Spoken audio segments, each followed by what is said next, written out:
नमस्कार मंडळी, तुमचे पुन्हा एकदा स्वागत आहे तन्वीज रसोई या यूट्यूब चॅनलमध्ये. तर अशाच नवीन खमंग आणि स्वादिष्ट रेसिपी बघण्यासाठी माझ्या या चॅनलला म्हणजेच तन्वीज रसोई या यूट्यूब चॅनलला लाईक, शेअर आणि सबस्क्राईब करायला अजिबात विसरू नका. तसेच बाजूला असलेला बेल आयकॉनवर प्रेस करायला विसरू नका, म्हणजे जेव्हा जेव्हा मी काही नवीन पदार्थ डिशेस बनवेल तेव्हा ते तुम्ही बघू शकाल. तर आज आपण व्हाईट सॉस पास्ता ही रेसिपी बघणार आहोत. व्हाईट सॉस पास्ता बनवताना बहुतेकदा काय होतं, पास्ता ड्राय होतो किंवा तो ज्युसी होत नाही. मग आपण ह्या इथे आपला पास्ता ज्युसी आणि चीजी कसा होईल हे आपण बघणार आहोत. त्यासाठी मी येथे काही काही छोट्या टिप्स सांगितल्या आहेत. तर व्हिडिओ कुठेही स्किप न करता शेवटपर्यंत नक्की बघा. तर मी येथे सुरुवातीला 1.5 कप पास्ता घेतलेला आहे. पास्ता घेतल्यानंतर आपल्याला हा पास्ता कशा प्रकारे शिजवायचा आहे तो आपण पुढे बघणारच आहोत. तर त्याआधी आपण पास्त्यासाठी लागणारं साहित्य काय काय आहे ते बघून घेऊया. तर मी येथे कांदा कापून घेतलेला आहे, शिमला मिरचीसुद्धा बारीक लांबडी कापून घेतलेली आहे, लसूण घेतलेलं आहे, बटर आहे, तसेच ऑर्गॅनो आणि चिली फ्लेक्स. तर आता आपल्याला हे सर्व साहित्य एका पॅनमध्ये शिजवून घ्यायचं आहे. तर त्यासाठी मी गॅसवर पहिले पॅन ठेवून घेतलेला आहे. आता पॅनमध्ये आपण ऑलिव्ह ऑइल टाकून घ्यायचं आहे. तुमच्याकडे जर ऑलिव्ह ऑइल नसेल तर तुम्ही बटरसुद्धा टाकू शकता.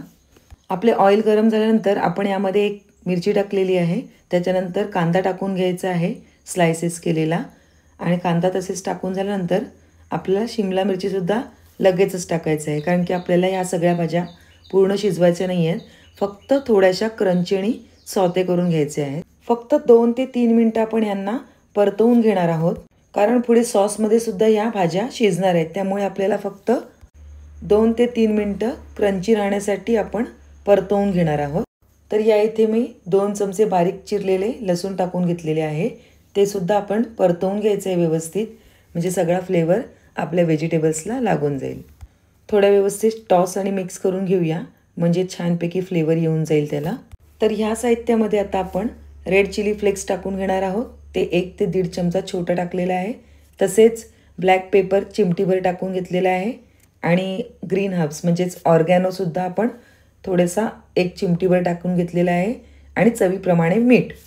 पुन्हा हे सर्व साहित्य व्यवस्थित आपण परतवून घेऊया, म्हणजे जे काही हर्ब्स आहेत, मसाले आहेत ते याला लागून जातील, आणि व्यवस्थित टॉस करून घेऊया. इथे आपल्या परफेक्ट भाज्या झालेल्या आहेत, ते आता बाजूला ठेवून घेऊया. आता आपण सॉस बनवून घेऊया. त्यासाठी मी येथे कढई ठेवून घेतलेली आहे गॅसवर, आणि त्यानंतर त्यामध्ये बटर टाकून घेतलेले आहे. बटर व्यवस्थित मेल्ट करून घ्यायचे आहे आपल्याला, आणि बटर मेल्ट झाल्यानंतर आपण यामध्ये थोडंसं ऑलिव्ह ऑइलसुद्धा घालून घेणार आहोत. बटर आणि तेल गरम झाल्यावर व्यवस्थित आपण त्यामध्ये 2 बारीक चिरलेले कांदे टाकून घेऊया. आता तसेच हे व्यवस्थित आपण परतवून घेऊया, आणि परतवून घेतल्यानंतर आपण ह्यामध्ये 2 चमचे लसूण टाकून घेणार आहोत. त्यामुळे आपल्या सॉसला मस्तपैकी फ्लेवर येणार आहे. आता हे सर्व व्यवस्थित स्टर करायचे, म्हणजे परतवून घ्यायचे आहे.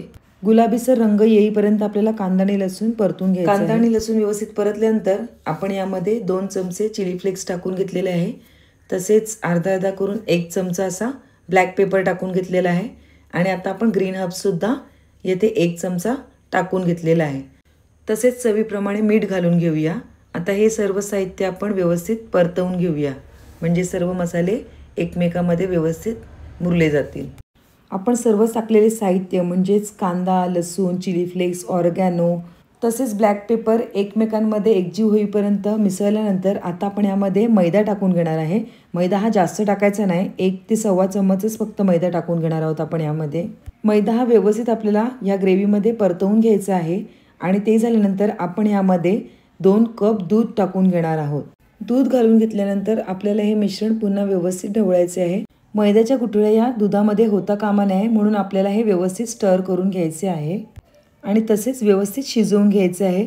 व्यवस्थित शिजल्यानंतर आपण इथे फ्रेश क्रीम टाकून घेणार आहोत, आणि फ्रेश क्रीम जर तुमच्याकडे नसेल तर तुम्ही तुमच्याकडे जमवलेली जी साय असते ना ती सुद्धा घेऊन मिक्सरला लावलीत आणि टाकलीत तरी चालणार आहे. मी इकडे हेच केलेलं आहे. फ्रेश क्रीममुळे आपल्या पास्त्याला एक मस्तपैकी रिचनेस येणार आहे, आणि पास्ता स्वादिष्टसुद्धा लागणार आहे. 2 ते 3 मिनटं झाल्यानंतर तुम्ही बघू शकता येथे आपल्या सॉसला मस्तपैकी थिकनेस आलेला आहे. आता यापुढे आपण पास्ता उकळवून कसा घ्यायचा ते बघूया. त्यासाठी मी टोपामध्ये अगोदरच पाणी उकळत ठेवलेले, त्याला मस्तपैकी उकळ आलेलं आहे. आता मी त्यामध्ये मीठ टाकून घेणार आहे, म्हणजे आपल्या पास्त्याला चव येईल. आणि तसेच तेलसुद्धा येथे मी घालून घेतलेले आहे 1 ते 1.5 चमचा.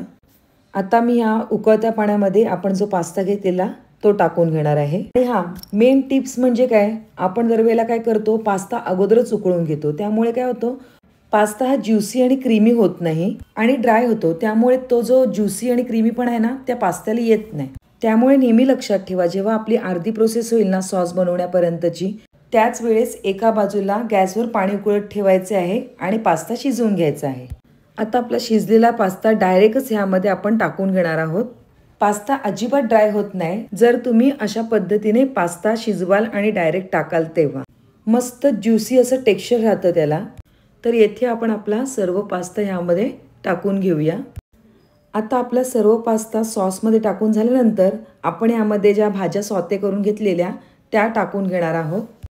भाज्या घालून झाल्यानंतर आपल्याला ह्यामध्ये मस्त चीजी होण्यासाठी मी येथे मॉझरेला चीज टाकून घेणार आहे।